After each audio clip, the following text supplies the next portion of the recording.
Goeienaand julle, ek wil eers met julle 'n vers uit Jesaja 48 vers 11 deel.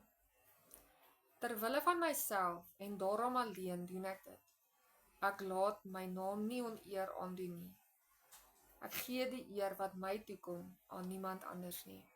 Ek deel net graag die skrif met julle, want toe die Heilige Gees vir my gesê het ek moet doen wat die Here vir my sê om te doen, is dit net om my te herinner. Wanneer die mense aangetrokke tot jou raak en wanneer hulle jou begin volg en jou video's kyk, en dit tel vir almal van ons, dit gaan nie oor die persoon nie, dit gaan oor die werking van die Heilige Gees deur jou, en dis die Heilige Gees binne in jou wat die mense na jou toe trek, en die lof en die eer gaan aan niemand behalwe aan ons Hemelse Vader nie.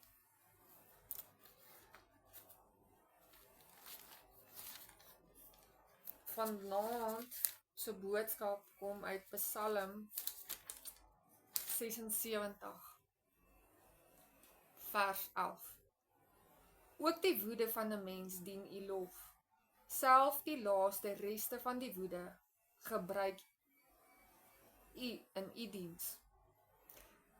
Gisterand deur die nag het ek wakker geword van 'n erge pyn, 'n kramp in my voet. Nou ek was onmiddellik kwaad, want in laasweek was ek aan my man in die winkels gewees en ek het 'n tannie in 'n reistool gesien, en soos ons geloop het ek vir haar gebed gedoen. Nou, toe ek wou leer om te bid, het ek tot ons Vader gebid en hom gevra om my te leer om te bid. Nou, wanneer ek vir ander mense bid, dan sal ek na die tyd ervaar waardeur hulle gaan, sodat ek weer vir hulle kan bid, dan moet ek vir myself ook bid, en dan bid ek sommer vir almal wat daardeur gaan, sodat daar vir hulle genesing kan plaasvind.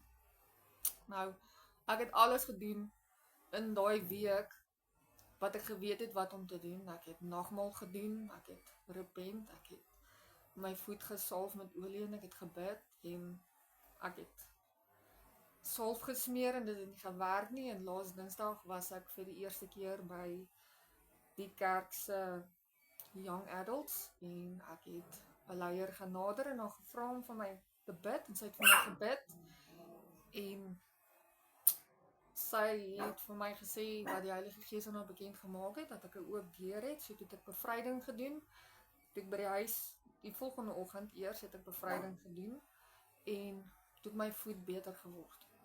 Nou, Sondag aand, toe ek nou gaan slaap, en toe ek nou deur die nag wakker word, toe ek nou vies. Want hoekom het ek nou weer hierdie kramp? En toe kom dit na my toe maak die Heilige Gees my bewus. Ek het op Facebook gescroll, daar was 'n eie video, en ek het nie die oop deur toegemaak nie. So, toe bid ek, in Jesus se naam, toe maak ek die oop deur toe, waar ek die eie verwerp het, in Jesus naam, en elke oop deur toe maak, en die bloed van Jesus het daaroor pleit, en Abba Vader vra om sy beskermingsengele weg te vat.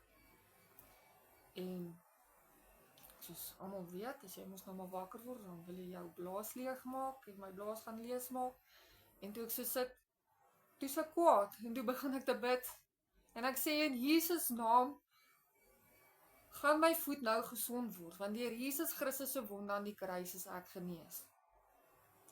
Daar is vir my genesing, en ek sê in Jesus naam, gaan die spiere in my voet nou nie meer saamtrek nie, in Jesus naam is daar nie inflammasie in my voete, en in Jesus naam as ek nou terugloop bed toe, gaan my voet nie seer hê nie.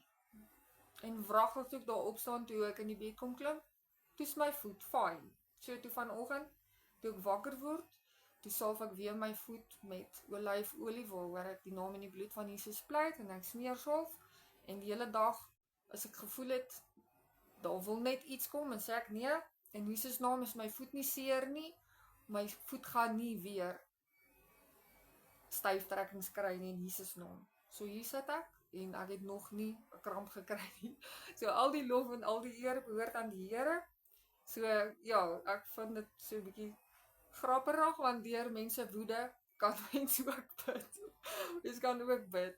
So ja, ek loof die Here daarvoor. Lekker aand julle.